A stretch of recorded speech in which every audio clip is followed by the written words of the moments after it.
قرآن کریم رب کریم کی وہ کتاب ہے جو صرف ہماری تعریف بیان کرنے کے لیے نہیں آئی، ہمارے پڑھنے اور ہمارے عمل کرنے کے لیے آئی ہے۔ آج مسئلہ یہ ہے، ہم قرآن کے فضائل، قرآن سے دلائل، مناقب تو بتاتے ہیں، لیکن ذاتی طور پہ ہم قرآن کریم کی تلاوت کے اس وقت بالکل حقدار بنے ہوئے ہوتے ہیں کہ ہمیں تلاوت کرنی چاہیے، پر ہم نہیں کر رہے ہوتے۔ اور سنو، میں اس پر ایک جملہ کہتا ہوں۔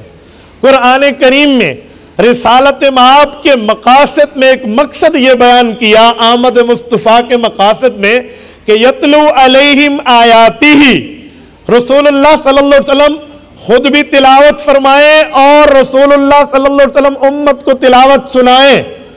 اب سوال اٹھتا ہے کہ تلاوت کرنی ہے، کیا ترجمہ آنا تلاوت کے لیے ضروری ہے یا ایسے ہی کرے ثواب ہوگا؟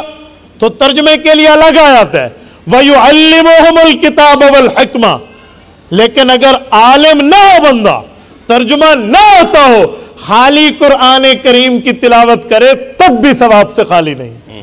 اور یتلو علیہم آیاتی میں ایک جملہ سمجھ آتا ہے، وہ کیا فرمایا؟ رسول اللہ صلی اللہ علیہ وسلم تلاوت کریں گے۔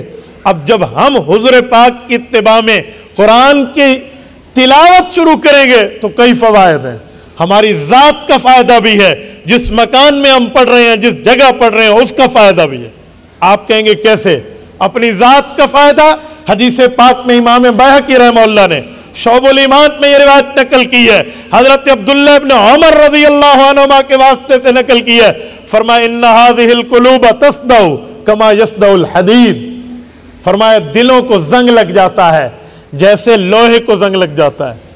رسول اللہ سے صحابہ کرام نے پوچھا فما جلاؤہا یا رسول اللہ، اس زنگ اتارنے کی ترتیب کیا ہوگی؟ فرمایا تلاوت القرآن، قرآن کریم پڑھو گے تمہارے دلوں کا زنگ اتر جائے۔ تو تلاوت کا ایک فائدہ اپنی ذات پر ہے، دوسرا فائدہ اس مکان پر ہے۔ مکان کے فائدے کا معنی رسالت مآب علیہ السلام کی حدیث مسند احمد میں امام احمد ابن حنبل الشیبانی المتوفى 241 ہجری رحمہ اللہ لائے ہیں، حضرت رسول اللہ صلی اللہ علیہ وسلم کی روایت حضرت ابن مسعود کے واسطے سے کہ اللہ کے رسول نے فرمایا جب تم قرآن کریم میں رب کریم کا ذکر پڑھتے ہو، یعنی اللہ کی طرف سے آیات جو نازل ہیں ان کو پڑھتے ہو، تمہارے اوپر سکینہ نازل ہوتی ہے اور فرشتے تہ بتہ اترتے ہیں حتیٰ کہ آسمان تک ان کی قطاریں پہنچ جاتی ہیں۔ تو میرے دوستو، تلاوت کا فائدہ مکان پر بھی ہے، تلاوت کا فائدہ ذات پر بھی ہے۔